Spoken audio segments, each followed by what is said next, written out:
Hello and welcome back to Prism and Company. Guys, gals, people of all ages and plants and animals and whatever. We've made it. We have made it to the end of the tarot deck. What some might call the beginning of the tarot deck, because it's finally time for the Major Arcana. I have been talking my way through the deck, explaining how I see and read each and every card.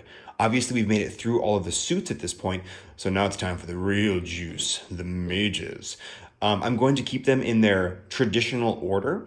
I'm actually working on a deck myself called the Prism Tarot, in which I have reorganized every single major card. I always do that. I wonder why I do that. But we are not talking about the Prism Tarot version of the majors today. I almost did it again. We're instead talking about my view on the traditional Major Arcana. So how it appears in basically every other tarot deck. I think that's going to be pretty exciting. So I can't wait to get started. I say, let's dive right in. Before the cards began, before the archetypes began to ebb and flow, before there was creation or purpose, there was, the Fool. Well, that was a bit dramatic, but the Fool is card 0 in a tarot deck. If it is a more Marseille-style deck, it will not be numbered, if it's an old one anyway. Here in the Masonic Tarot, we have Le Mat. And the Fool, to me, really represents kind of that ambient nothingness before things start. A lot of folks read the Fool as like new beginnings or like starting off on a journey. To me, that's the Aces. This is all about that kind of like infinite 0 point. Imagine, if you will, a space, a blank space, and you're at the very center of that space. You have literally infinite directions that you could go, up, down, left, right, axes, and all these things. And then if you were to move even one little iota, you would then get, again, infinite points of access. So it's not about moving in a specific direction. It's about that impulse and that ability to move everywhere.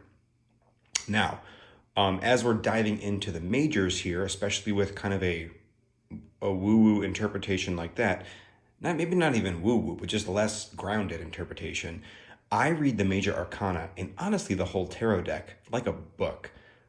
When I say that I read tarot cards, I mean less that I will shuffle them, draw them, and interpret, although I do love to do that. That's a very fun part of it.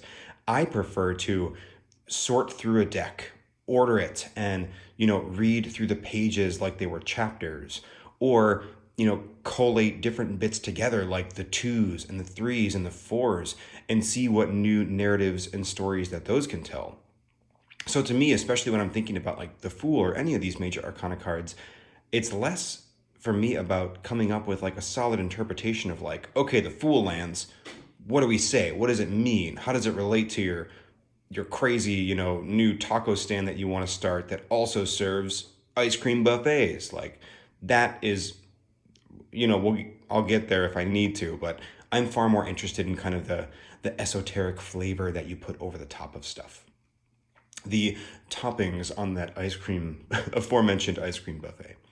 Boy, here we go again with sort of the tangential explanations. But if you are here at this point and you're not used to the tangents, boy, what a wild ride. This is probably your first video. Hello and welcome to Prism and Company.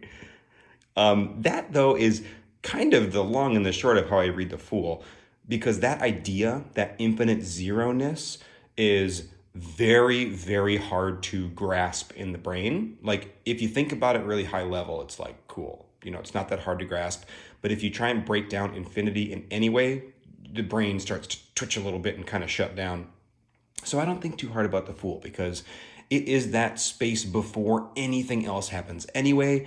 So it's not as fruitful to live in that space unless you're trying to reach like Zen enlightenment.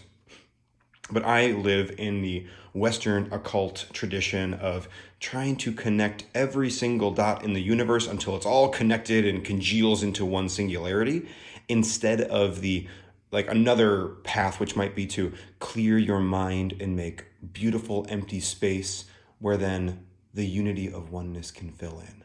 I just can't do it. It is not within my blood to do that. So here I am drawing dots, more dots, more dots. It's almost like we're trying to reconstruct that point of the Fool. And that's a really interesting point from Western occultism, specifically the Golden Dawn. It's kind of the trick of the tarot deck is that you don't read it from the Fool to the World. You start at the World and move your way towards the Fool. If you're not familiar with the Tree of Life, the symbol in which that Golden Dawn bases the tarot deck on, I'm sure you've seen it before. It has Sephiroth, so it's got some dots around it, and it's kind of goes down, and it looks very cool. But you work your way up the Tree of Life through these various paths, and each of those paths is a tarot card. And the Fool is one of the two, or one of the three paths, I suppose, connecting directly to the top. So this is actually the last thing that you would encounter on your journey, which is good, because if we had to start with infinite cosmic possibility and nothingness, that would be a little bit overwhelming. I'd rather start with the world, the place where I actively live. But we'll get there at the very end. I think for now, let's take a look at card number 1, and then we'll get into how this journey begins going forward, and then you can kind of, in your brain, reconstruct what it might look like going backwards. If you're interested in hearing more about that, let me know. That could be a fun video topic too. Here comes the magician, and he's doing all sorts of magical business. Yep. Here we have the magician, or the magus, from the lovely Tarot of the Spirit. And this is actually a pretty typical interpretation of how you see a magician. We've got, our magician here with a hand raised towards the sky and another hand towards the ground. I specifically love this image because of the beautiful energy that was channeling through. I just realized, hold please, that we didn't really talk a lot about the image of the Fool, but just know that I love it, and it means special things to me in my heart, but I think we should move on. So we have this energy channeling down, and it's even like almost igniting, his or her body. It's very vague as far as gender goes, and you can see like the energy bursting off. I will probably refer to the magician here as he, because this is typically thought of as masculine energy. And I know that there's, folks who would like to think of it as maybe, wow, why did this word leave my brain? Not receptive, but giving or forward energy. There's a word in there that you're probably screaming at me right now. C'est la vie. But that is why I will probably just default to he, because I'm used to thinking that thought in my brain. All that aside, though, on the square table here, we have all of the symbols of the magician. So the cup, the sword, the wand, and the disc. Those are our suits that we just went through. And for me here, this image really symbolizes the conduit style meaning of the magician. He is taking that which is above and pointing it towards below. The idea of as above, so below, that comes up so often in Western occultism. The idea that a tiny molecule behaves the same as a solar system, with a nucleus that is like the sun, and with electrons that orbit it like planets and moons and meteors. Such a cool idea. So here we really have that channeling happen, but I think it's really interesting that this channeling is not connected with these tools. It's not like the magician is using these tools. Those tools are just on the table. And I think that speaks really strongly to what the major arcana is in a tarot deck.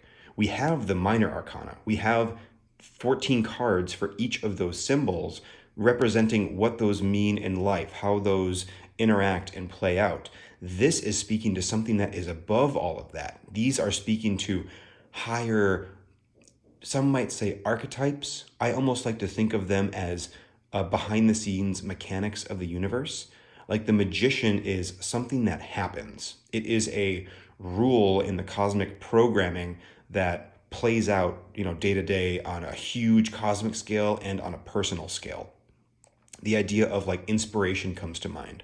of something beyond us being channeled through our body into something that we can use. And then, this process happens and then it's applied to the tools. This magician will eventually pick up those tools and use them. So for me, it's not about the tools, it's about what's happening behind the scenes to make the tools work. And that's true for so many of these cards. It's those behind the scenes mechanical bits that I think give a lot of really cool flavor. And that's often how I read a major arcana card if it were to come up in a traditional shuffle the deck, draw the cards reading, is how is this flavoring the minors in the deck? How is this influencing mechanically how those other cards are working? Because if you apply this to, say, the Seven of Pentacles, it's going to mean that the Seven of Pentacles is doing something very different than if the moon was flavoring it. Fun little fact, my deck is called the Prism Tarot not because of the prismatic colors. That actually came far later. When I first started the Prism Tarot, I interpreted all of the minor arcana cards through the lens of each of the major arcana cards. So if I were to write a guidebook, it would have, I think, 1,285 card descriptions because each of the cards looks at 54 of the minors or 56. So that is the idea. That was the prismatic idea that I was trying to get across. And then from there, I started to develop color systems that were built in and helped to reinforce that idea. But just looking at the deck, it would be very easy to say, oh, it's prismatic because of the prism on the back and because of the way the colors move. Enough about my deck, though. Let's continue on to number 2. Card number 2 here, the High Priestess, comes to us from the Handel Tarot, and I really, really love this depiction, mostly because of the camel that we have. Now, the camel on this card refers to the Hebrew letter, and now I forget what this is. Beth? Ugh. My Hebrew is not strong, but this letter means camel. And if you listen to my other video, you might have heard the story, but I'll say it again here. The camel represents a really cool story in the Book of Thoth. That is Aleister Crowley's guidebook, essentially, to his Thoth Tarot. And he talks about a person needing to carry water across a desert because they were told to. And they don't know why they have to carry this water, but they pick it up from the sea, they carry it across the desert and deliver it. And it's such a hard journey and their feet are sinking into the sand that they spill water the entire way. And it's frustrating and it takes so much longer than it should have because they have to fill a vessel on the far side of this desert, but they bring so little water every time that they can't do it. And then finally, once the vessel is filled, they look back and because the ground had been watered so much, there was a beautiful garden that grew, the entire way. And that speaks so much to the High Priestess here. It is this knowledge, but so big that we can't see it. The High Priestess is often veiled or obscured or hidden in some way in these cards.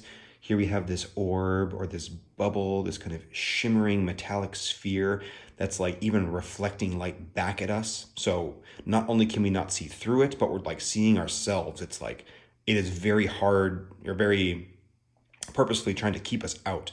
And then this camel is sitting here in front reminding us, trust and do the work. Because cosmic knowledge is, from a Lovecraftian perspective, very, very dangerous. If we just knew everything and all the intricacies of the universe, we'd probably be all really nihilistic. That's the word. If you think of the scope of how big the universe is and probably way beyond what we even think, we would be so cosmically small that it just life would almost become meaningless in some ways, unless you have all of this context and this time and these, layers of understanding to help build up to that. Because with all of these cards, you have kind of your surface level understanding, and then they can start unfolding more and more. And it's the fact that they unfold that helps prevent, that sort of cosmic dissonance from happening too fast. And the High Priestess, especially this early in the deck, almost feels like a barrier to me, saying, her hands up, she's like, whoa, you don't want to go too fast. Pause here, be the camel for a while. Don't feel like you have to rush. And, this is the step that is not glamorous. It's frustrating and hard, but it's more safe and secure. There's so much more about this camel, and this path crosses something called the abyss on the tree of life. There's a lot more that goes into this. The High Priestess is a very important card in the Golden Dawn tradition of self-awareness, but I won't go into that here. But if we come backwards through our major arcana, starting at the World, going to the Fool, this is one of the final steps of like, you have finally all of this context. You went through, 20 cards up to this point. Now you can finally start to do the work of understanding things. Like, this is a step to be taken nearly last, not a step to be taken first. Cool. Gosh, this one is really, really fun. I hope you guys are enjoying. Let's move on to number 3. On to the 3. Now, I'll be referencing Kabbalistic terms a lot during this. That is the Tree of Life and the placements and the Hebrew letter associations, but I'll just be sort of loosely referencing them, hopefully not taking too deep of a dive. But those references specifically, where things are placed on the tree, how they were put there, is the biggest catalyst for me wanting to make some big changes in my deck. I find the current associations in a normal tarot deck, beautiful and deep, and there is so much time and effort poured into it. But from like kind of a foundational standpoint, I think that they're haphazardly placed in some way, which I don't think was the fault of the folks who interpreted them. That feels more of like a pour over from what tarot used to be. From an original Marseille deck that resembled more of a playing card deck than an actual occult divination tool. Because when it's a playing card deck and you just read it start to finish, it feels very hierarchical. It feels like something that a king would want. Like, you have the Fool is 0, and then a baton thrower, or like a fool or a magician, not a fool, an entertainer or a magician, then a priestess, then, like it's building sort of as you go through, and it's very, archetypally building towards something like the World, which might be, the king's kingdom or something. And then you can put this cool layer of esotericism on top of that, and it's beautiful. But that you have to think very creatively and make some odd choices because you started with something that wasn't built from the ground up for it. Oh man, I'm gonna really try not to go too deep into that because I really do want to, have a whole video really breaking that down. But let's talk about the Empress. So for the Empress, we have card number 3, of course. And if we think about 3s in all the suits that we've had, these are the slow growing suits. And a lot of times people think about the Empress as generative or creative in some ways. And I can for sure see creative, but I far more associate that with the Queen of Pentacles. That is the watery part of Earth, that part that is really manifesting stuff and, creating it. For me, the Empress is, again, this behind-the-scenes mechanical safe space, almost womb-like, but in a very high-level, non-physical way. I love this depiction of the Empress from the Fountain Tarot because she's in water. She is wrapped in a blanket, and she looks kind, but is not facing towards us.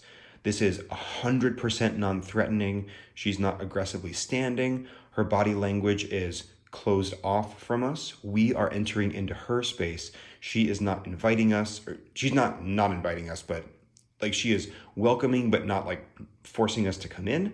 She is just there and present. And if we enter, it looks very safe.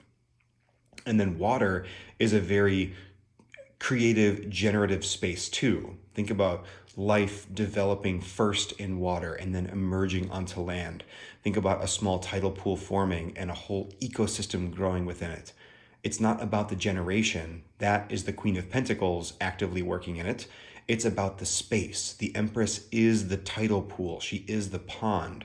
She is the ability for water to bear life, to, create it. She is that slow, warm grow of genetics. And it's that, like behind the scenes kind of like stitching together and just like safe space for things to form that make it like a really beautiful card in some ways. And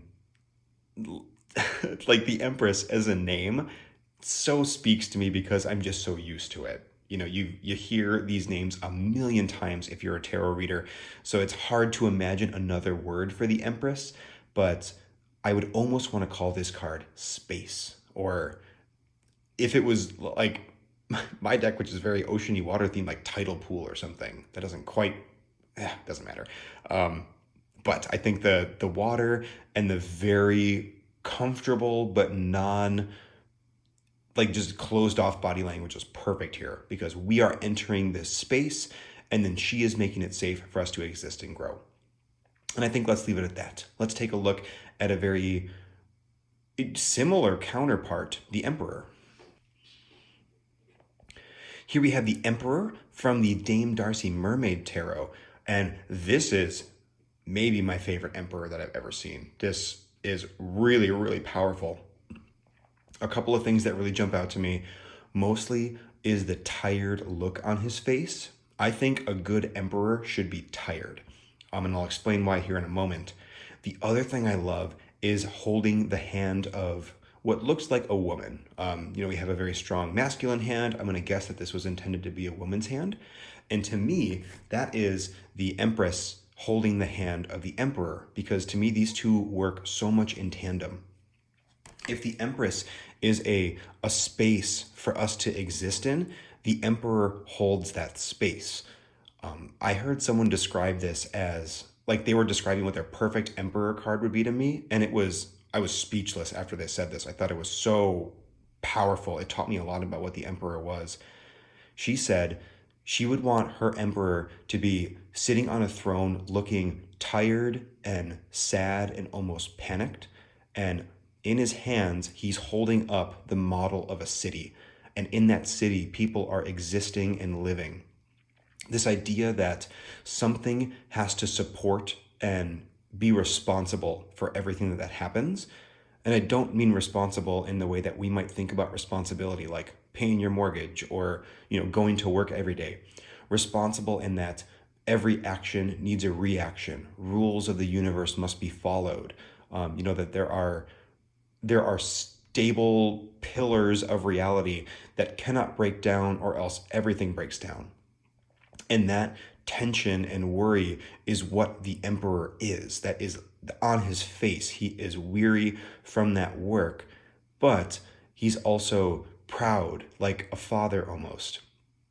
Overlooking this thing that he is holding up, seeing that space where the Empress is allowing things to be created, and knowing that his role is safe because the Priestess is holding back all of that information.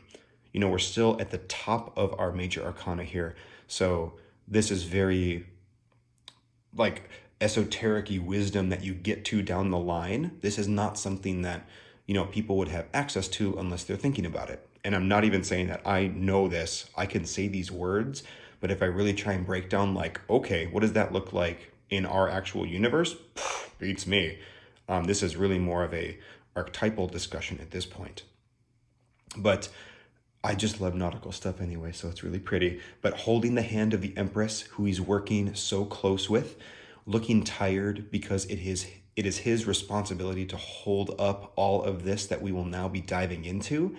And also the pride of being a captain, because it is him that is supporting the entirety. I think it's a really cool, beautiful card.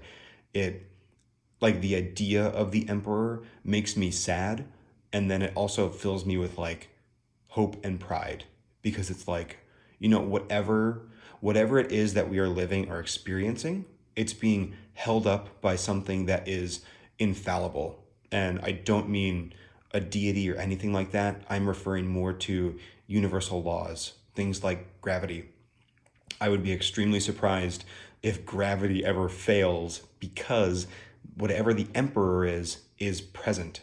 It is the thing that is keeping those constants in check, so we can then exist and not spin off into entropy. So cool. I was thrilled to death when this deck arrived, and this was the Emperor that I received. With that, let's take a look at the hero font.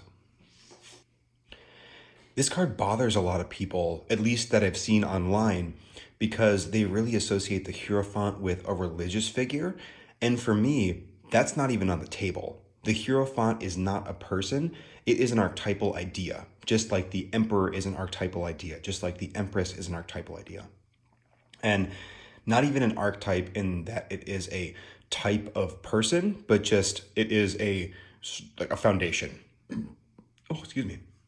The things that we've been talking about and, going through this whole time. So the Hierophant to me is not about a person who is, I should say, like a traditional interpretation of the Hierophant is maybe a teacher or someone who has wisdom and doles it out to students.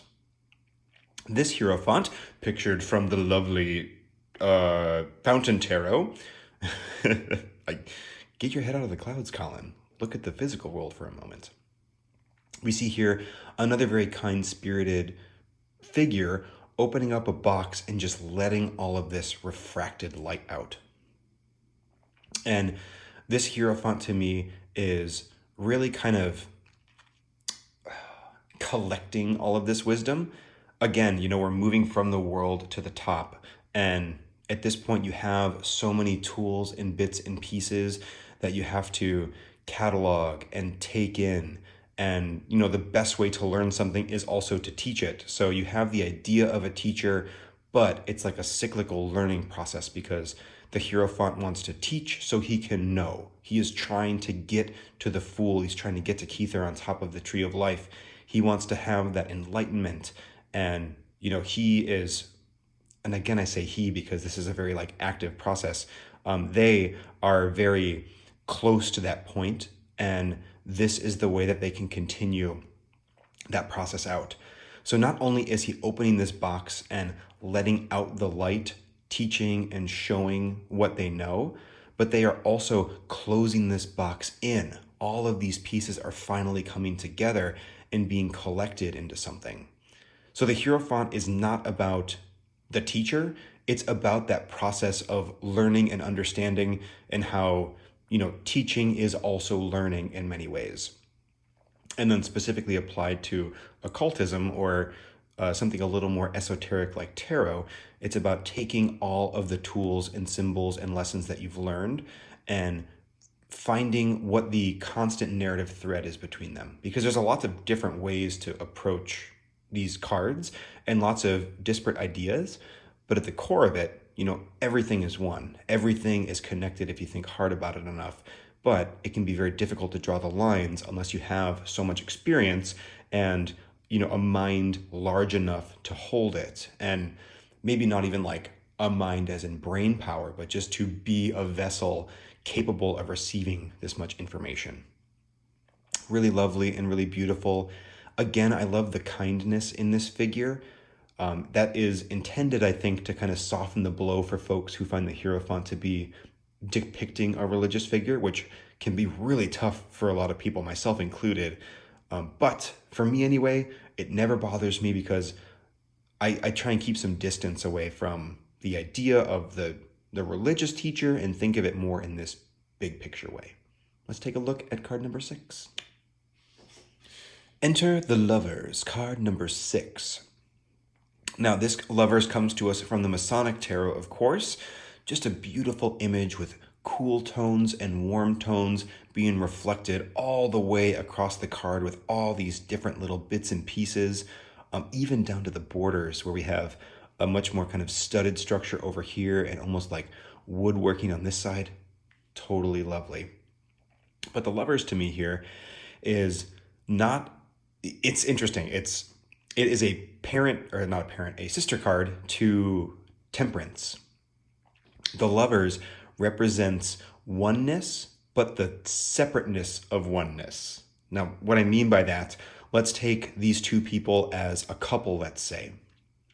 So if you think about like marriage vows, it's like two people becoming one unit. You are now a couple. So there is an element of that where you are now one thing.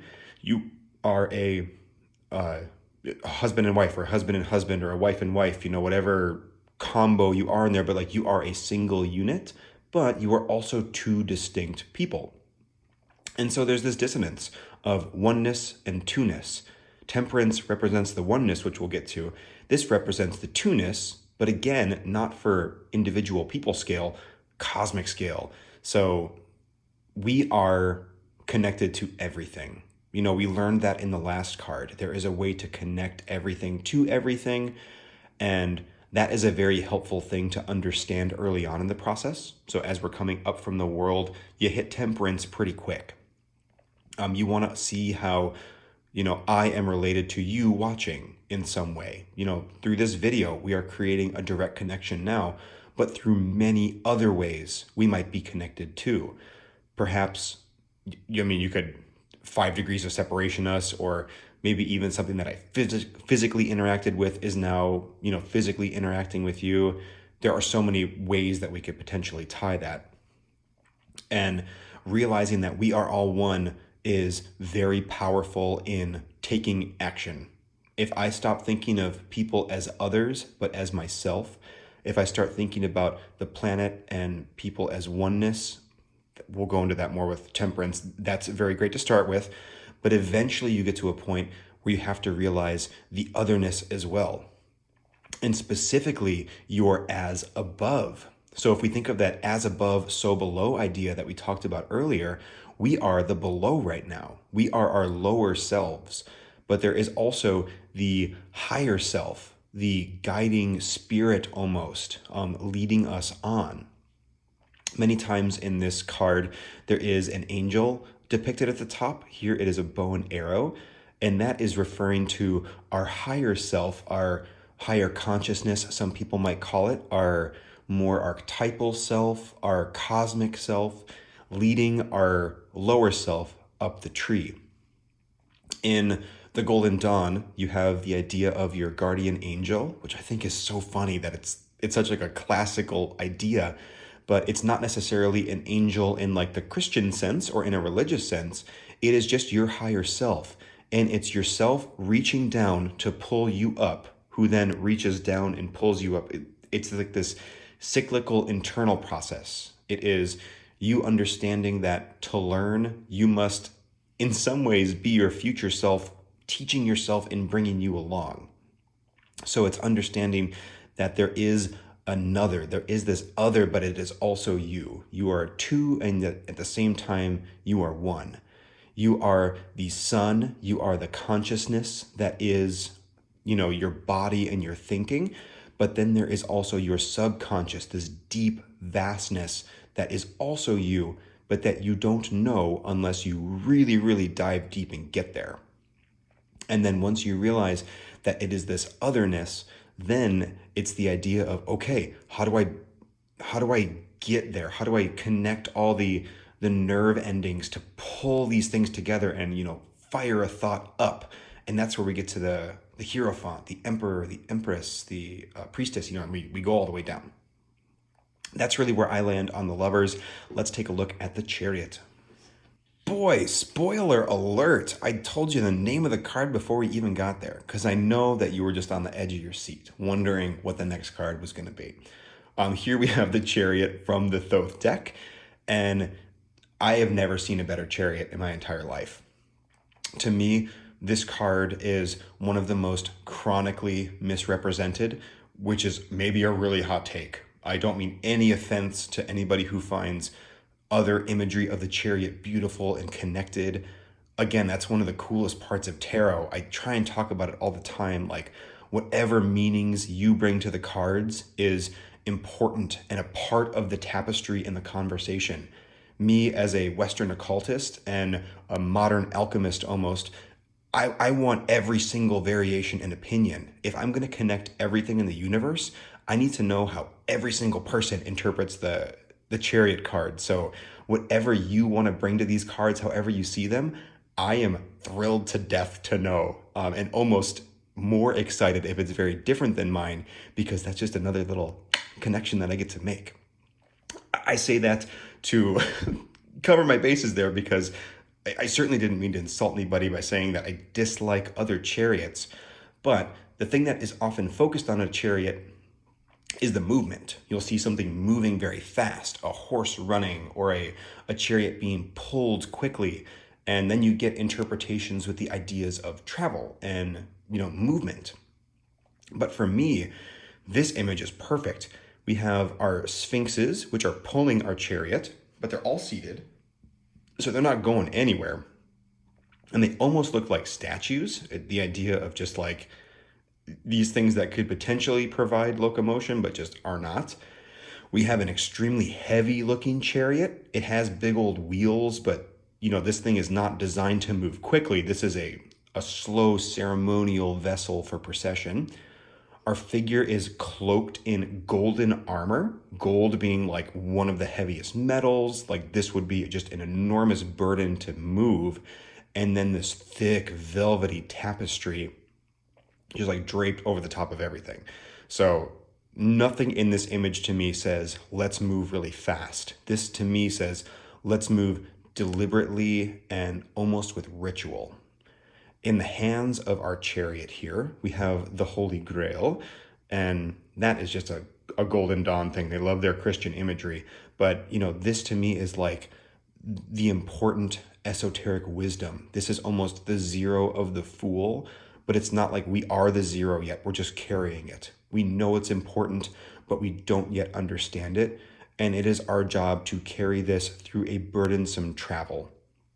I imagine the chariot always riding in armor like this over sand during hot sun slowly, and needing to carry this very delicate object over rocks and dips and turns, and just the entire time sweating and feeling miserable. It is that burden of carrying truth and wisdom that I think is our big archetypal idea here. The idea that truth is slow, truth is painful in many ways, and that it needs to be protected in some ways too. Kind of like the idea of the priestess. You can't just go around telling people truth.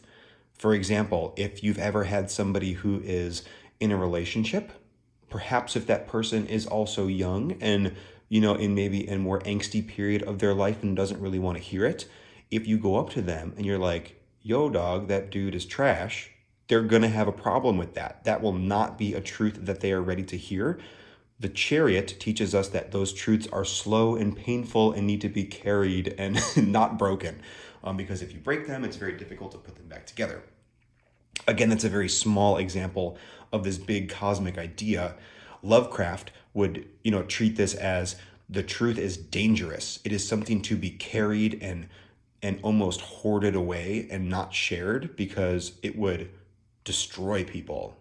If you're not familiar with his work, his idea is that like the more you learn, the more you tap into this cosmic consciousness almost, or these elder gods that are just beings of like unknowable chaos that rip your mind apart.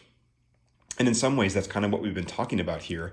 I don't necessarily prescribe the monster angle to it, but knowing cosmic level thoughts is probably pretty wild on the psyche because we live in the ground, in the world day to day, and we're just not ready to be there yet on that kind of other level.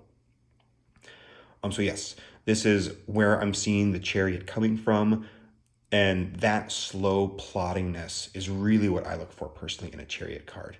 I'm currently designing my chariot card, and let me just tell you, I'm a little bit of at a loss. I don't know how to do that. So we'll see how it goes. But I'm excited to reveal it once it comes out. On to the 8. Here at 8, we have Justice, a card of much debate in the tarot world as to whether it should be placed at position 8 or position 11. This and Strength are the most common cards that get flippity-flopped, and people have all their different opinions about them. I happen to like Justice at 8, although I'm also fine with Justice at 11. I'm also fine with it at a different position because I put it at a whole nother card in my deck, or another spot in my deck too. So numbers are ephemeral, whatever the deck wants to do. I love Crowley's keyword for this card, which is adjustment, or his name, I suppose, far more than justice. Justice brings up a lot of very earthly thoughts, where adjustment to me speaks much more to this big picture archetype that we're thinking of. Adjustment is another one of those cosmic laws that's just always enacting and is kind of like holding things together in some way. This to me is entropy. Adjustment always wants to balance things out. Entropy is the idea that eventually everything will just dissolve and dissolute until, the universe is just this beautiful grid of atoms almost. Like, it's chaotic destruction in some ways, but to the point where everything is perfectly even and like every little atom is all divided out and it's just like ultra harmony stable. That is where this card wants to get to. But, on a more, like, as we bring it down and down to a more understandable level, it's the idea that if there is evil, there is good, and that those things help to kind of like constantly bring each other into balance. Like, you can't have one without the other because they always need to have a pull, like a magnet to pull on. The idea, if there is heat, there is cold. If there's light, there's dark. The fact that opposites exist and balance and are repellent and attracted is adjustment. It's this constant tension pulling at the fabric of what makes up our reality. And that tension is what keeps everything in place. It is the thing that sustains and stabilizes. This is the fabric or the weave upon which the tapestry of life is woven. Without all that tension in there, it would just dissolve into chaos, which is what this card wants too. There's a weird tension in that because adjustment is cosmically large. It wants entropy and it also wants perfect stability. Those two ideas are opposed, so it is also in control of bringing those together. Anytime there is a duality, it's all about evening it out. And then, at the end of the day, if this card gets its way, everything will be evened out into that cosmic grid of just electrons, neutrons, and protons, or whatever it is, probably far more fundamental particles than that. But until then, its work is never done. I do like this card because it shows a perfect unified balance in some ways, but there are opposites here that still need to be resolved. It feels very balanced and perfect, but there's always that tension somewhere of something's off, something's off, something's off, correct. And then all of a sudden you start correcting the other way. And just that the knob is constantly turning in such a way. Really beautiful, lovely depiction. And by far my favorite rename of any major Arcana card that I've ever seen. Adjustment instead of Justice. Although I like Justice too. Let's go on to the next. Rawr.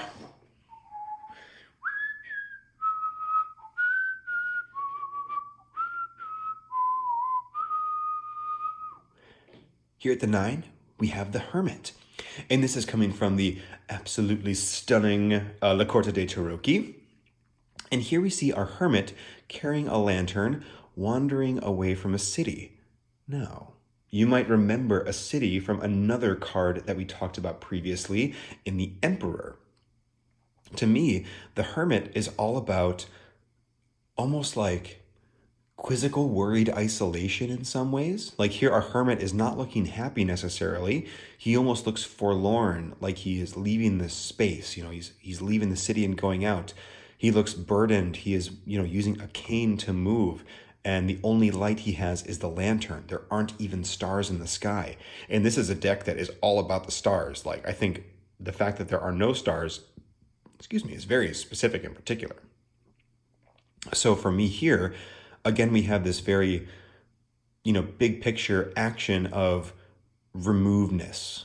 The idea of going away from the city, this thing that we all live in and is being supported, this, universal concept. This is taking a step outside of life and starting to understand those big picture things. But those big picture ideas, that zero of the Fool, often referred to as, let me see here, Ein Sof, I'm forgetting the names, but there are veils of light above the tree of life that I'll have to look up again. And it's this idea of like infinite cosmic light. And that is all fine and dandy to consider. But again, with the Fool, like you can't get there right away. Like you might not even be able to get there ever, as far as I know. But as above, so below, this lantern, your internal light, you can look at that. That is something that we can understand and know. And we understand that that is outside of the city, that we need to be outside of the literal city here. We need to go be away and alone to understand what that looks like. And then, that too will show us that this inner light exists outside of the city, the same way that the infinite light exists outside of the city of the emperor. So we're just trying to understand these big universal laws by the smaller counterpart within. Again, this is one of those cards where you just get the deck and you're like, wait a second, was she like tapping directly into my brain, or was I tapping directly into her brain with this card? Because holy crap, it's so cool and beautiful. I just absolutely love it. Much like the Emperor, I find the Hermit to be a very almost sad card. I actually find a lot of the major arcana to feel kind of heavy or sad because, again, like these big ideas like information and learning is kind of inherently sad some ways, because the more you know, the less you know. If you learn about a topic, all of a sudden you realize about all the ancillary topics that you do not know about. And now if we're thinking cosmically, you dip into it and then it's like, holy crap, there's literally infinite stuff that you don't know. So a little bit of heaviness in my major arcana, I'm more than fine with that. I think that is fully appropriate for what these cards are trying to teach us. And then, of course, from here, we take these ideas that we're first starting to solidify and then checking ourselves, constantly balancing, pulling it back into place, and then, realizing that we have something important and heavy with the 7, and then realizing how big this outer light is with the 6. So you can really see that journey kind of progressing backwards. And I'll keep bringing it up, but maybe I'll even reverse through the cards real quick once we're done so we can take a look. But for now, let's move on to the next. Our number 10 card here is the Wheel of Fortune. I often just shorten this to Fortune because the Wheel of Fortune did not used to be, but is now a TV show, which is a little tacky to throw into our esoteric tarot deck. So the idea of fortune, I feel, fits more anyway. Again, thank you, Crowley, for the keyword. Now here, I forget if I said this is from the Masonic Tarot. We see our two sort of cosmic games of chess being played, one above, one below. That might ring a bell. We also see Kether, which is standing on top of our tree of life. We have Hokmah and Bina and Chesed and Gebura and all the other ones going down, all the way down to Malkuth. So here we have that as above, so belowness of the infinite top light and the earth as we understand it.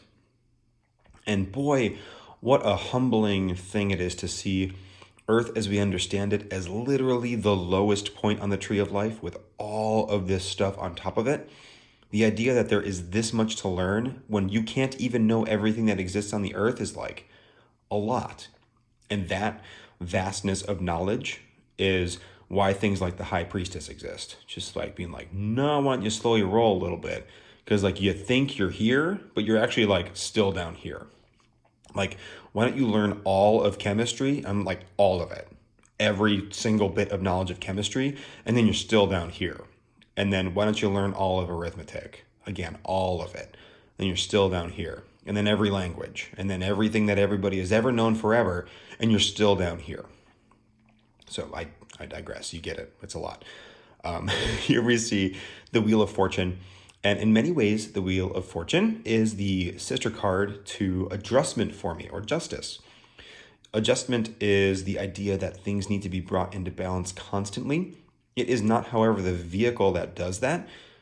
Fortune is the vehicle that drives that. It is literally almost the engine that is constantly spinning and moving.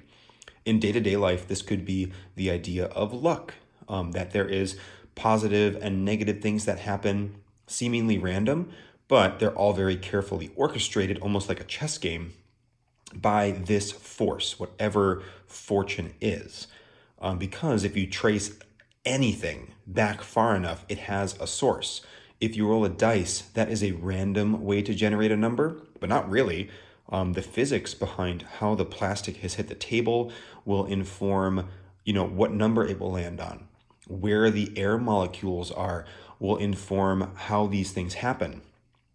If you are in any way related to 3D animation, you'll know that one of the most heavy processes on a computer is rendering environmental simulation. For example, smoke billowing or reflections happening, or lots of particles of wind or sand or something moving. That's because each of those particles, each tiny little bit of something, needs to be calculated about where it's going. So when I think about the idea of rolling a dice and then understanding that gravity is playing a factor, momentum and inertia are playing a factor, that wind resistance is in there, that the material friction is happening, and I think about calculating that instantly and having it happen, it's overwhelming. And the fact that it just does happen and it happens consistently the same every time, regardless, means that there is some vehicle driving that. And again, it's like a nameless, faceless thing. It's not like fortune is like reaching into me right now and like puppet style controlling every little thing I do, but also all the wind. It's these like big picture mechanical laws, because things need to happen for adjustment to be taking place. So adjustment is fortune's boss, which is every other physical action's boss. And then adjustment, kneels down to the emperor, who is holding up everything, who kneels down to the fool, all these different things. And again, we're like right here kind of in the middle of the tarot deck, or the major arcana, I should say. So like this and 11 are, straddling the center. And what a more perfect time to really see, as above, so below, and all of this change.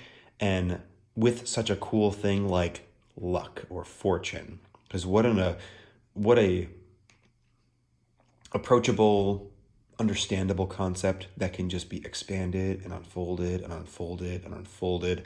And once you get there, once you get enough of this, then you're like, I need to go think for a while. And then it's like, okay, it's time to go wander off. I think let's leave fortune there and take a look at the next. Here we have card number 11, Strength, or Lust, as described in the Thoth deck here. And what a lovely interpretation. Here we can see something called the Abyss on the Tree of Life. Now, again, actually, hold please. Okay, the long wait is over. Silly old me, I literally have a transparent card with the Tree of Life on it. Thank you, Tarot of the Spirit. Here, between our top 3 Sephiroth and our lower ones here, we have this zone called the Abyss. And this line here is really kind of representing that abyss, the higher Sephiroth meeting the lower Sephiroth. And here we can see Strength straddling that line. So it is reaching up and trying to touch it and just barely getting there, but not diving into all the craziness on top. And I don't know if this was intended or not, I don't think so, but this almost looks like Cthulhuian tentacles, like this knowledge will overwhelm you and destroy from within. I doubt that Crowley was going there, but I think it's a very fun little way to read into it. I might just reference this a couple more times. I love that. So here we have the urge and desire of ourselves to reach that higher place. That drive has finally gotten to the point of like lust in this card, or just like this inner burning to get to something higher, to finally start getting to bigger ideas and bigger ideals, to get ourselves on the wheel and, hopefully rise up, but probably fall down. But it's this drive that gets us there. And, classically, a lot of times people associate this card with like inner strength, which I can totally see here. But for me, it's this inner drive and strength and resilience to be able to weather the storm that is about to come. Because again, we're coming from the bottom up here. We are going towards things like Wheel of Fortune, Hermit, our heavier cards that just start to get sort of very, very sad. And, at many points in the deck so far, we've had this realization of like, okay, higher self, we kind of get it, we're getting there, but this is the moment of like, let's do it. This is the the scene right before the big car chase in the action movie where the heroes are like suiting up and zipping up their jackets and walking in slow motion towards you, and it's super cool. And you're like, oh man, something's about to go down. And this card is about to go down. But, Colin, I hear you asking, how is it going down? How are we getting there? Well, I am so glad you asked that, because the Hanged Man will answer that question for us. Coming in at number 12. The Hanged Man here is from the Mary L. Tarot, and holy crap, what a wildly powerful image this is. We have this figure suspended by like branches. It almost looks organic in some ways. They're cocooned in this odd plasm or gel. They have the wounds of Christ down here. I mean, it's just like there's a lot to sort of unpack and pull out of this. But this is a real moment in our journey of like, you know, you've taken in all these lessons so far from the world to here. You have gotten to this point of like almost stasis. Like you've learned almost too much too fast, and you have to kind of like suspend yourself in this way. And then here in this suspension, you first start to see the truth of things. You start to see that larger as above as opposed to the so below. And it's this point of suspension, of almost like, I don't want to say the word punishment, but like needing to like physically stop your brain and your body because it's just like too much to take in, allows you to then get that drive to start moving again. This is, you know, all the momentum of cards 21 through 13 halted, because in 13, the next one, we're going to have a real moment. And then, you know, it's like coming off that. The next card is death. So we've died. And this is like, you know, the gunshot goes off. This is the moment of stillness where your ears are ringing and time has stood still. And then, you know, your heart kicks in and the adrenaline races, and now we're at strength. So it's this very surreal moment. It's very full of pause, not only because, you know, you want to pause, but because you have to. It's just like hitting a brick wall, smacking your head on the concrete. It is that forced shock. It is just, you know, information overtaking your brain. And I think that's so cool. And oh my goodness, just the visceral sensation that this card brings is just absolutely unreal to me. Like, you can just feel the ooze on this figure. And this card, I haven't even talked about this whole thing, but the Hanged Man in the Golden Dawn system represents elemental water. So it's this idea of like being suspended in water. Think of yourself in the middle of the ocean. The Hanged Man for my deck is literally in the middle of the ocean. Like, that is the image, because it just fits so beautifully and perfectly. And the idea that like you could move, but it doesn't matter. Like, you can't really swim or do anything because any direction you move is still infinitely far out away from the ocean floor or the top. There is just so much water that all you can do is just be suspended and live in that space. I think it's so cool. But with this one, let's take a look at that moment of impact that happened right before we got here. I really got to stop trying to pick up these cards and just slide them. They slide so lovely. Why am I trying to pick them up? Here we have the Death card from the Fountain Tarot. And what a spooky image this is. Here we see a skull on top, and I think these are trees on the side, but they also almost form this like specter. And then we have this spooky ghost horse down below. I love a good dead death card.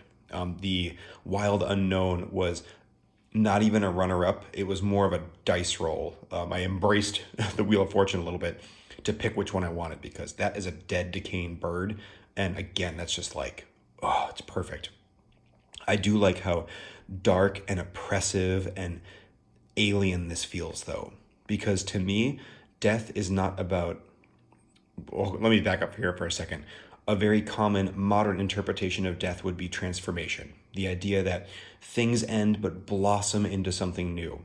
in a very traditional depiction of the death card, you have a Grim Reaper sweeping up people, and a sun is rising in the background. And the sun is really, really small, and people tend to zero in on that sun and be like, this is the thing this card is about, this tiny little detail in the corner.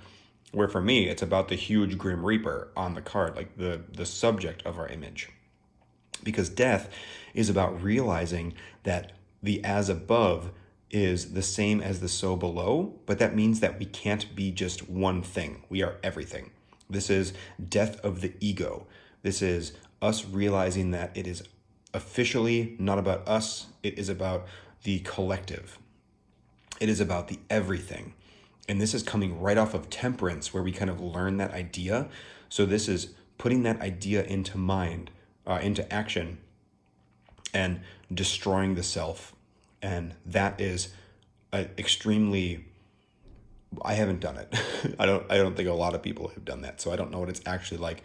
But to me, that sounds horrifying. Ego death, if you read about it or hear about it, is not a pleasant experience.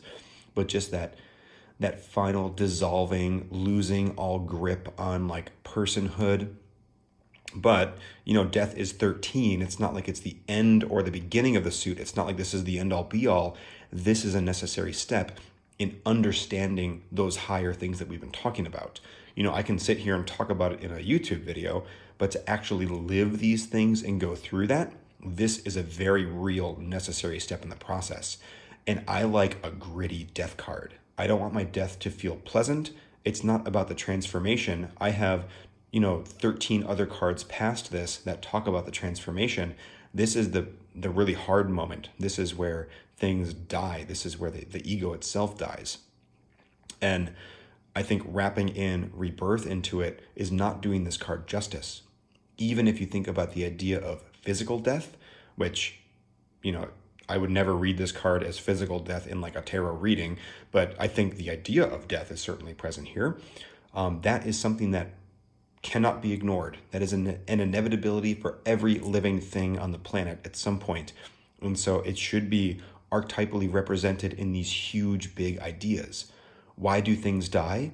Because just like the Emperor, just like the Empress, just like every card we've talked about, there is something fundamentally universal about needing to die. And I don't know what that is, but because it happens, it must. And there's been no one so far who's immortal. There's been no thing that's immortal. Things might live ridiculously long. Like, I'm sure there's some microscopic organism that's like 1 billion years old, but I'm sure it will die someday. And oh, what a sad day. I'll hold a tiny microscopic funeral for it. But that idea, that harshness, is also why I like the alien feeling here in this card, because that feeling is also very alien to us, because we are alive until we are dead, and once we are dead, we are no longer alive. So we can't be both. It is alien to us because it has to be.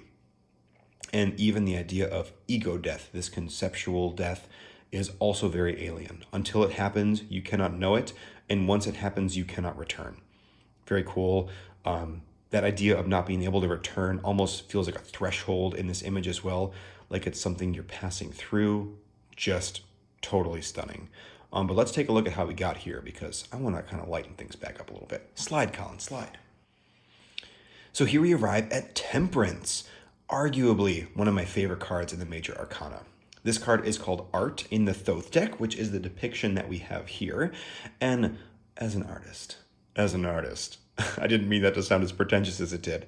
How can you not love a card called Art? So now this, again, remember, is the sister card to the Lovers. And the Lovers was all about the duality that we experienced with our higher self and our lower self.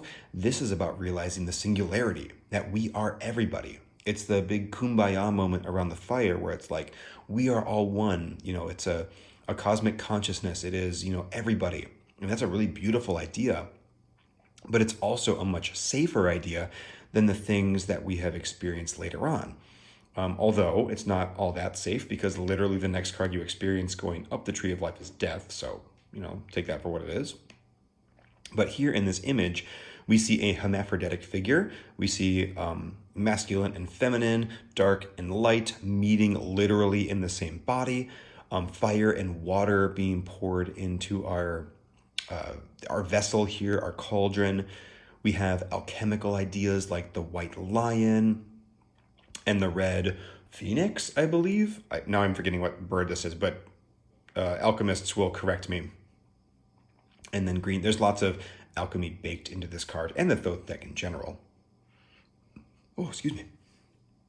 We also have a very old alchemical saying in the background, and I'm quoting incorrectly here, but it's like, journey to the center of the earth, there you will find the philosopher's stone, or the wholeness. So this idea of, going to the center of everything, like this, becoming one, will then lead to figuring out that, it's the all, the everything, the fool. This is trying to get us down to very small, so we can pop out of death and move through all these other spaces to then get to these bigger cosmic higher ideals. Really cool card. I think conceptually very simple, but practically very difficult, because the idea that, you and me are not different, we're the same, is easy enough to say, but a very different thing to think and feel and believe. So I say with that, let's take a look at the next. Now we're getting down to some juicy ones, with the devil coming in at number 15. And here we see from the Fountain Tarot, the card that's on the screen. Okay, that worked out pretty well, but I'm not going to push my luck any further. I think I said it in my ridiculous little song that this is the devil from the Fountain Tarot. And again, it's like weird and alien feeling. And this is another card that, when people talk about it, they talk about it in very crunchy, down to earth terms, which again, I think is helpful, but I tend to not. A very traditional interpretation of the devil would be the idea of addiction, or being confined or chained or restrained, which in the context of a tarot reading is significantly more helpful than what I'm about to talk about. For me, though, the astrological association with Capricorn is very important for the devil. Capricorn has these spiraled horns on the top of it. And the devil to me is a spiral moving upwards. It's the idea that, as you have experience, you will eventually come around to the same point in your life. Life is very cyclical in that way. For example, you work a job when you are young, and then eventually you will get a new job. So at some point in your life, you will have another new job, but have you progressed? Have you moved up the spiral and learned something so that, your first, day job wherever is, maybe you worked all the kinks out, or some of them, and so you can apply all those skills to the new job. It's that idea of constantly growing. The reason we have a chained figure here, or chained figures, is because you don't always learn those lessons. It's very tempting to stay, in a circle and not spiral up, because growth is hard. It feels good, but growing pains is a common phrase for a reason. It hurts to grow. And so the temptation is again to stay at the bottom and to stay chained down. But then, this devil who is chaining you down is above. It is the thing that is trying to get you there by making you realize that, staying in the same spot doesn't do anything. It's all about going up. So, where it seems like this figure is trying to trap you, it's more of a trick to be like, no, grow, get out of this. I want you to be, by the next cycle, the one who's chaining me. And then you can get above that too. It's your higher self. It is your, not archangel, whatever, your personal guardian angel. Yes, from our Golden Dawn story, trying to not so subtly be like, come on, let's go, let's move up higher. And then from here, you get up to that next step, and it's like the beautiful kumbaya of oneness. It's like a really cool step, and then it gets really heavy. So, but for me, this is all about that challenge and all about that overcomingness. I don't think I have a lot more to say about the devil. I'm just trying to glance over it. I really felt like I had something in my brain, but it's gone now. Yeah, c'est la vie. Let's leave the devil at that, because I really like that as kind of a little capstone. And let's take a look at the next one. I find it so funny. Being new to this still, I think of each video as my magnum opus. Like, I must say everything about the tower because I'll never get to talk about the tower again. It's like, no, just make another video. Keep on talking about it. So that is often my pause towards the end. It's me frantically being like, Colin, you're forgetting some small little detail. But it's like, no, let's just move on. We'll get to the next one. We're all going to make it. The tower here is traditionally read as kind of like not shaking things up, like destroying something to make way for something new. For me, this card reads like how people describe death. This idea of like ending something to make way for like a new rebirth. Like, this is the ending. This is the thing that is stopping and changing. Now, our tower here is from the ancient Italian tarot, just a very classic image. And we have a tower being blasted by God with lightning in our very traditional look at it. But this is kind of the higher self blasting away this tower that we've created. And this is that moment of realization that life is more than it seems. That we are, it's like one of our first thresholds that we cross that we can't uncross. Folks who have a more magical worldview or embrace the occult and things like that, this is a tower, or this is a thing that's been blown off long ago. Because if you live in the, periodic table of elements, if you live in carbon, you're not going to think that it's anything but this. We live, we die, our brains are connections of synapses and all these things, and there's nothing more to it, which could certainly be true as well. But isn't it more fun to talk through a tarot deck and have a crazy occult discussion? I certainly think it is. But that's because my tower has been blasted away. So coming off the tower here, like into some of our other cards, it's going to be like very foundational, like crunchy stuff. And in a lot of ways, the tower actually reads a lot like Judgment to me as well. But where Judgment is more of an awakening, which we'll talk about, this one is the real moment of like, wait, there's like actually, it's not just ideas, it's like things that you can follow. This is a more mechanical breaking. And especially here, this is the idea of mental plateau to me, where you get somewhere and you cannot unget there. You can be awakened, but you can fall back asleep. Once you have reached a new level, you cannot drop back down. You cannot unlearn things. You cannot, change, like, I was going to say you can't change who you are, but I should say learning and understanding changes who you are. And that, I would almost argue, physical change cannot be undone, which I think is pretty cool. And that idea of like undoable physical change feels a lot like a tower being blasted down to me, especially from like this higher calling. It's our higher self being like, wake up, bam, boom. It's irreparable. It is, you can build a different tower in its place, but you're never going to get that one back again. And that's pretty cool. In my tarot deck, this is my very favorite Major Arcana card because this is the big reveal of the secret of that deck, which I'm very excited to go into in a different video. But for now, let's take a look at number 17, which will come in from that side. I was pointing the right way. All right. Number 17, the star. Here seen from the Handel tarot, we see a figure cloaked in a rag, her hair down. She is upon and over water which flows, and the star above her shines bright into the night sky. Oh, actually, I should go back and do that again with like a more like Crocodile Dundee voice, which I was about to break into, but I'll spare you all my terrible impression. The star here is often depicted as a naked woman pouring water onto the land and onto the water, and it's very like free and open. For me, this is the way to look at it. This like closed off, hooded figure, not hooded, but like cloaked figure. Because to me, this represents us, our lower forms in our journey up the majors here. And the star represents our higher selves.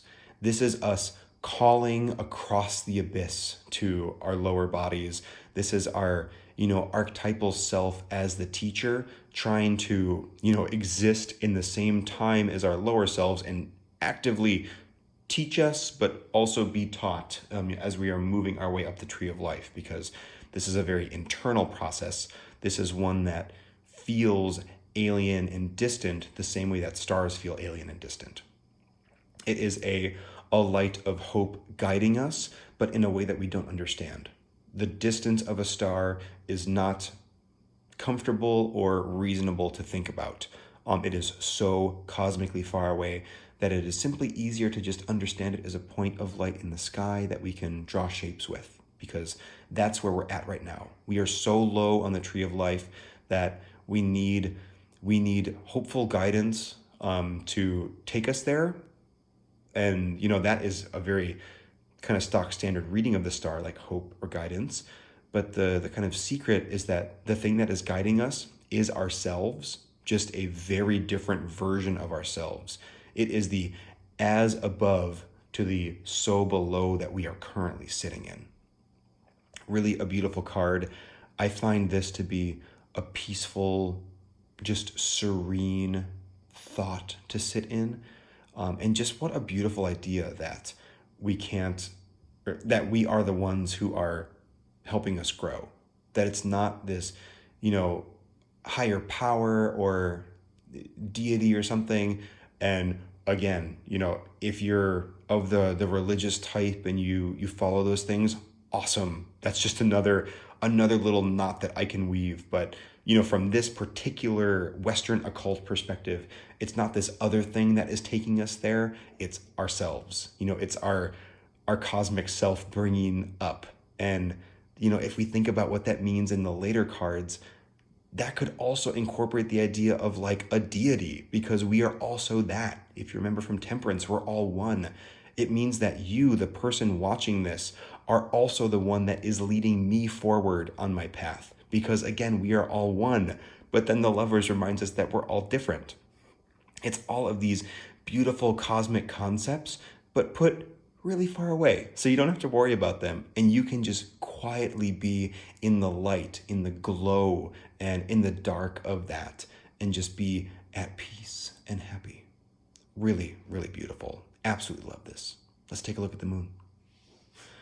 The moon, probably my favorite of the major arcana. I'm going to say pretty safely one of my favorites of the major arcana. And this depiction of the moon from the Fountain Tarot, girl. Girl. I just want to sort of live in this one for a second here. Just going to bring that a little bit closer.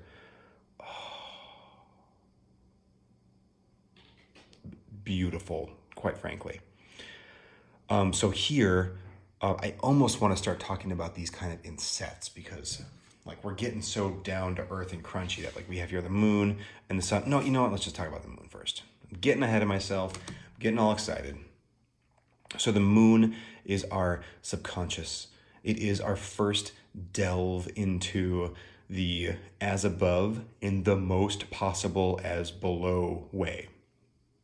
So we're going to be coming off of the sun, which is like our conscious mind. So it's like waking up in personhood and selfhood.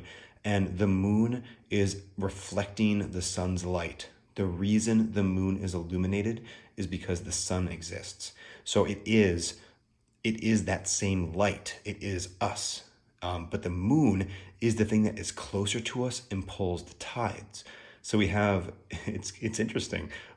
We have this astrological body that is very far away from us, the sun, which represents our consciousness and our selfhood. But the thing that is actually much closer physically is the moon, which is the thing that is reflecting that light. And that's much more mysterious and deep. So this to us is not a concept we understand at this point yet, but this is our higher self pulling our tides. If you've ever felt yearning or sort of like almost like destiny, like pulling you towards something, and it's just like, the only thing you can say is like, I just feel it. I feel a pulling towards something. That is the higher self, like the moon, pulling at your ether, pulling at the water, saying, come, grow, walk up the tree of life with me. And it's something that is so mundane that we can't even possibly conceptualize what that means yet. We won't meet the guardian angel until a long way down this path. There are different interpretations of when you might meet it, but from like talking about it, it was like the Lovers, where it was like, here's the guardian angel, like it's this thing. It's like a long ways away.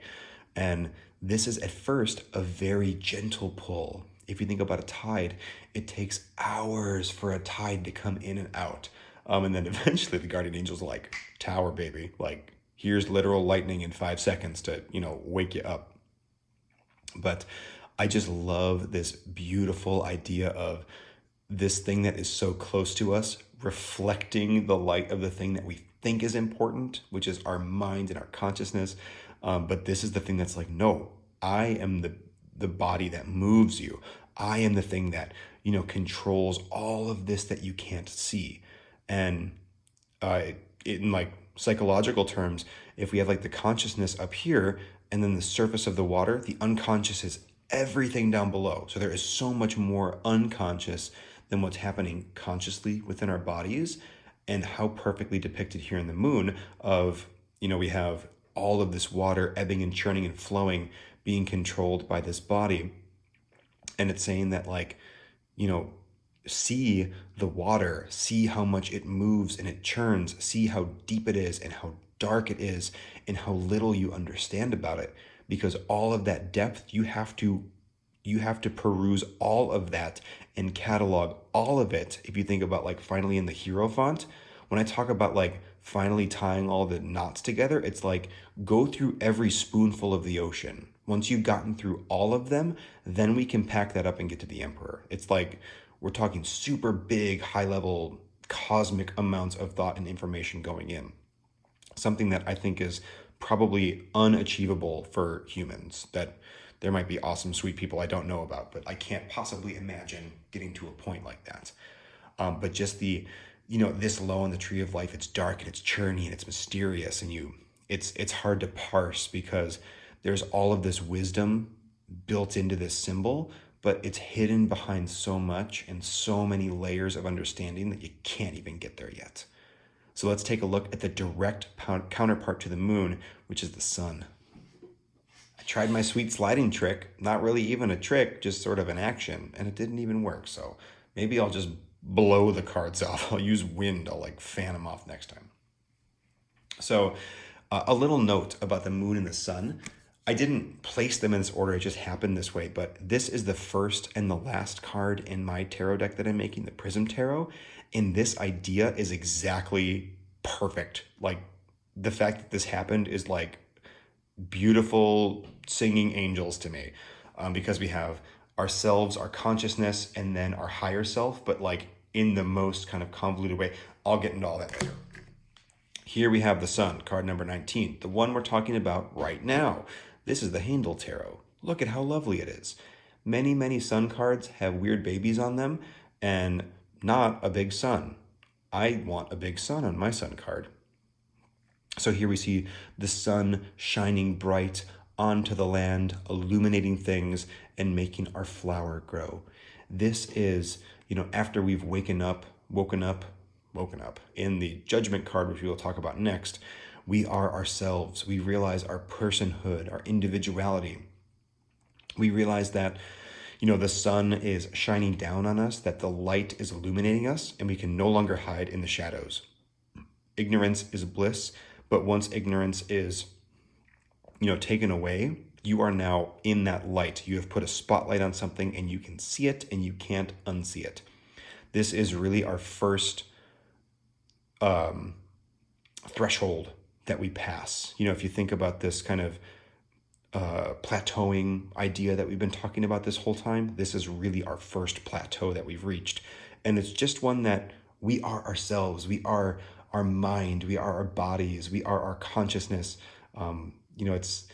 It's easy to just like automatically live and be alive. If you think about like the 9 to 5 grind of day to day, you can just exist in that totally fine and just eat and sleep and breathe and live, and that's it.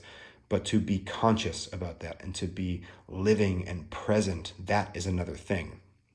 That takes you from the world through judgment to the sun. That is a real, step up. And then from there, we dive into everything else that we just talked about.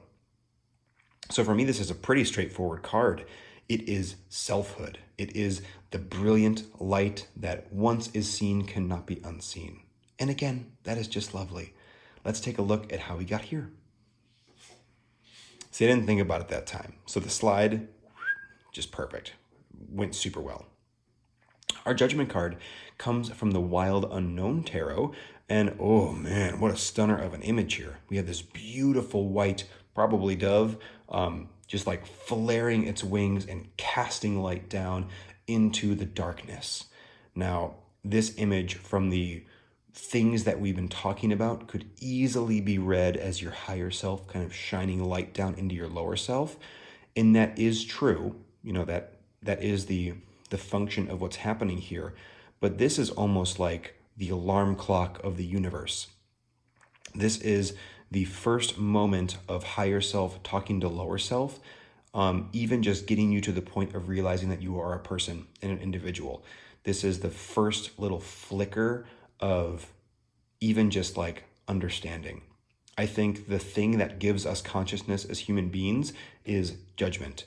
It is that ability to even understand, to make that leap.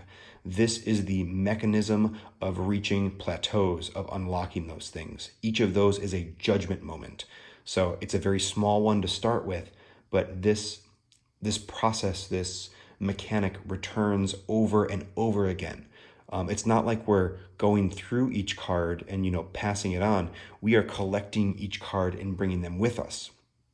And what an amazingly powerful tool. If this is video game talk, this is a skill that we unlock early on our skill tree. This ability to, break through and create new understanding and get past all these veils. And I think that's just lovely. And now that we're down to these bottom cards, they go really fast. They're not hard ideas. The idea of learning something, of unlocking new potential, is pretty straightforward, and I think that's really beautiful in the judgment card here. Let's take a look at our last one, the world.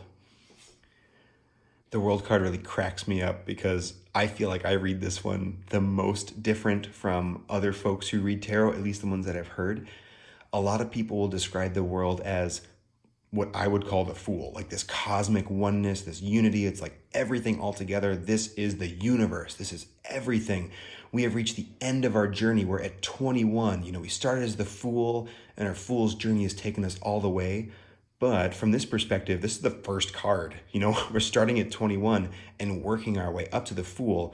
So when I see the world card, it's literally the world, which is so funny to me because like what an opposite of how to read this. And it's interesting because the world in my deck, the Prism Tarot, is actually kind of different than that, but that's trying to tell a very different narrative. So, that is what it is. But in your normal, crunchy, traditional tarot deck, the world is literally the world. It is the couch that you're sitting on right now. It is the screen that you are viewing this in. It is the bathroom that you're currently taking a dump in. Whatever activity you are participating in right now. That's this card. That's the world. This is the grind. This is the mundane. This is the lower self, not even realizing it's the lower self. It is the animal just existing and moving. It is the periodic table of elements. This is just things as they are. And this depiction of the world comes from the La Corte de Tarocchi, just like our lovely Hermit did. And I like this one because it's a person in a building with flags. It is what it is. It is life. It is living. And I think that's really, really beautiful.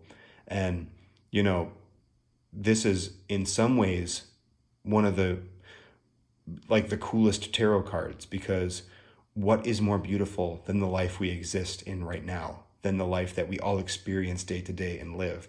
How insane is it that I am talking to my iPad right now and it's currently 10:22 at night in Wisconsin, and you're listening to this in another time, in another place, with different thoughts, that we are building all of these little connections together with each other.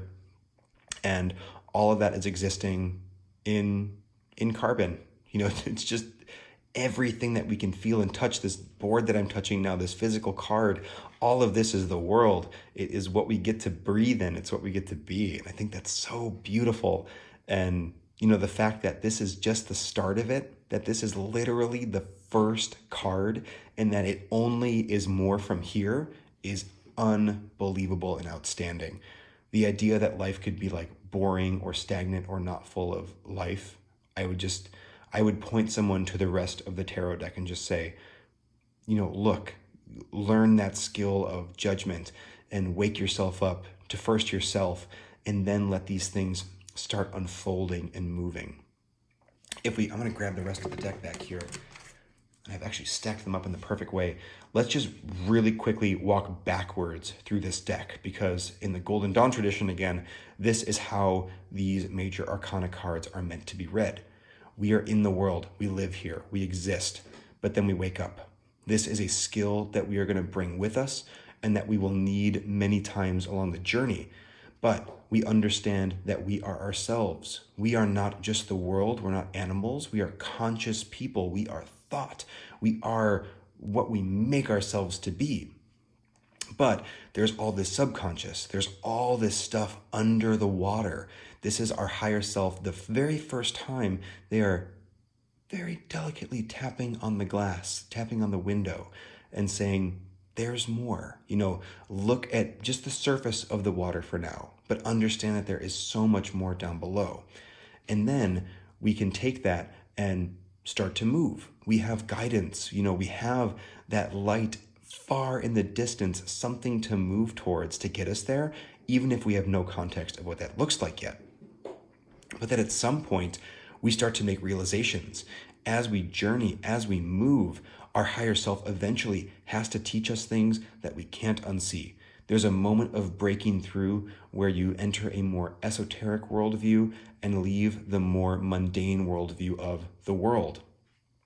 And then you have to take that lesson and judgment style, apply it. We need to get ourselves higher on the spiral. So the next time we come around to a revelation, we're not stuck in the same spot, because being stuck in the same spot is the world.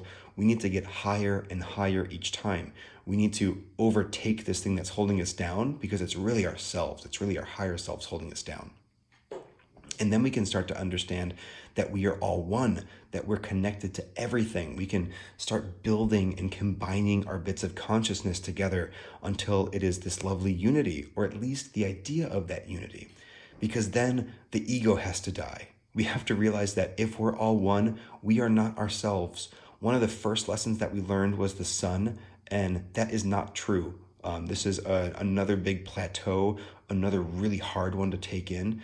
And it happens really early in the process. This is a wound that is going to be healed through the rest of the deck. And that wound, that gunshot, is going to have some static time after. Our ears will be ringing. We won't be able to process that for a while. We need to just sit in that space.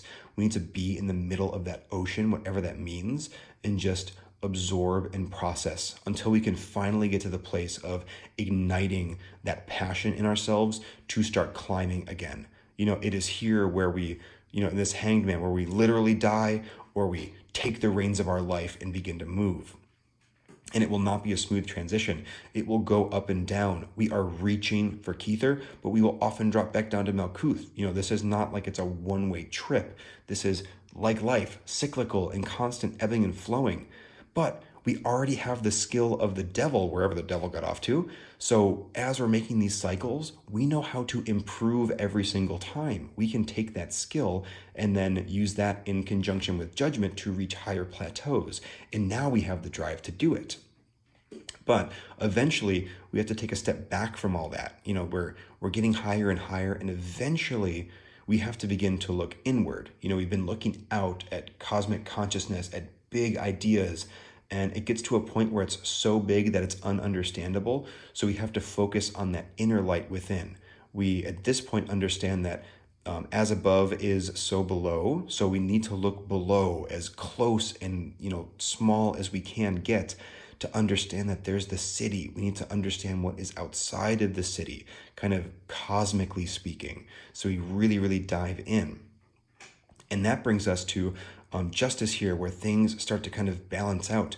We've been, exploring lots of different ideas, going very big and very small. We need to start bringing all of those things into one, to balancing them, because we've already got the idea, we have the skill of oneness here, but without a lot of context, now we're putting it into action. We're actually bringing ourselves into this oneness.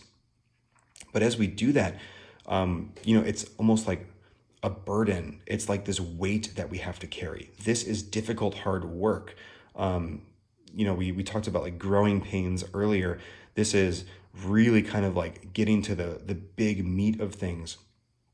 And now we're to the point where this knowledge that we know and carry cannot be shared. This is not something to just spread onto the masses because they can't hear it. If they're at the world, if they're at any of these lower plateaus, pretty much anything below death, they just can't hear it and understand it. And side note, I'm not saying I'm above death by any stretch. I'm just conceptually talking, like once you actually get here, it's like a literal heavy burden that you carry. It is this sacred thing that you have to move with yourself. You have to trudge across that desert. And then realizing that you have this heavy thing, that everything is one, but it's also different from you. That's our separateness that we see here in the Fool. It is our higher self still begging us to go higher and higher, but we realize that, what we were and what we are, what we, are currently and what we are becoming are these two vastly separate things, nearly with a cosmic ocean in between them. But we still have all of our lessons. We still understand that we are one. We still understand all of these things, but we can finally put into place this separateness in a safe way that is not going to like break our brain. Then we can take all of these lessons, this entire stack of stuff that we've learned, and start knitting it together. Here is our Western occultism. We are weaving our tapestry in our narrative. We are putting every single thing that we've learned into oneness. We are trying to approach oneness. And the way that we do that is by, teaching and learning. It is, and that's ourself teaching and learning from ourself, because it's our higher self constantly pulling up our lower self. So it's that process of like trying to tie those two a little bit tighter together, tie those two tighter together. It's that, and every time we're making that motion, it's a spiral from the devil going higher and higher until we realize that it is, being held up. Everything that we've been learning is being held up by something even bigger, that the world and all this stuff that we understand is this context. We are now finally seeing the as above as we saw in the so below of the Hermit. We went inside. Now we're seeing that outside. And then by the time we get here, we have space to think and understand. This is we finally have gotten to our safe space to get past all of these things because we've learned all of these lessons. This is a card towards the very, very end of the deck. And then here, if we somehow stumbled across this before literally all of this, the High Priestess would have been like, no, you cannot pass. I am the gatekeeper here. I am the guardian. I will not let you. But you have gone through so much. You have gained all of these skills that you can now take me with you, take me as this skill. You are now cosmic oneness. You are as above. You are so below. You are the conduit because you are both things. And then at that point, I assume you just dissolve into nothingness or something. We're at the Fool. We're at nothing. You are spiraling into yourself higher and lower. You have reached enlightenment. Boy, this was really fun to talk through. I hope this was enjoyable. Where the minor arcana feels so down to earth to me, I love the cosmic implications of the major arcana. I think it is absolutely beautiful. I have just enjoyed this more than any video I've made so far. This has been my favorite thing to talk about that I've talked about in years. This was really, really, really special for me. So thank you for joining me, and thank you for letting me share my particular worldview with tarot with you. I hope this has allowed you to knit a couple more little things together. Thanks, everybody. This has been such a beautiful, wonderful treat, and I'll just leave it at that. Bye-bye.